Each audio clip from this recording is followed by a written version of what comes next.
শহীদ president Ziaur রহমানের ৯০তম জন্মবার্ষিকী আজ। ১৯৩৬ সালের ১৯ জানুয়ারি বগুড়ার গাবতলী উপজেলার বাগমারা গ্রামে জন্মগ্রহণ করেন তিনি। তিনি ছিলেন দেশের মহান স্বাধীনতার ঘোষক, মুক্তিযুদ্ধকালীন জেড ফোর্সের অধিনায়ক, সেনাবাহিনী প্রধান, বহুদলীয় গণতন্ত্র ও আধুনিক বাংলাদেশের রূপকার। বিএনপির প্রতিষ্ঠাতা জিয়াউর রহমানের ৯০তম জন্মবার্ষিকী উপলক্ষে দলের পক্ষ থেকে ২ দিনের কর্মসূচি নেওয়া হয়েছে। এর মধ্যে রয়েছে তার কবর জিয়ারত, শ্রদ্ধা নিবেদন, দোয়া মাহফিল ও আলোচনা সভা।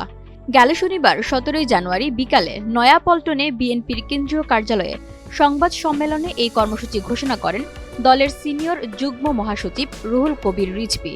তিনি জানান, সোমবার ১৯ জানুয়ারি বেলা ১১টায় দিবসটি উপলক্ষে বিএনপি ও অঙ্গ সহযোগী সংগঠনের উদ্যোগে শেরেবাংলা নগরে জিয়াউর রহমানের কবরস্থানে পুষ্পার্ঘ্য অর্পণ ও মোনাজাত অনুষ্ঠিত হবে।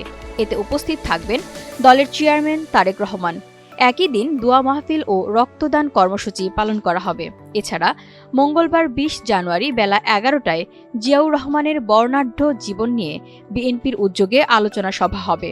এতে দলের স্থায়ী কমিটির সদস্য সহ শীর্ষস্থানীয় নেতারা উপস্থিত থাকবেন।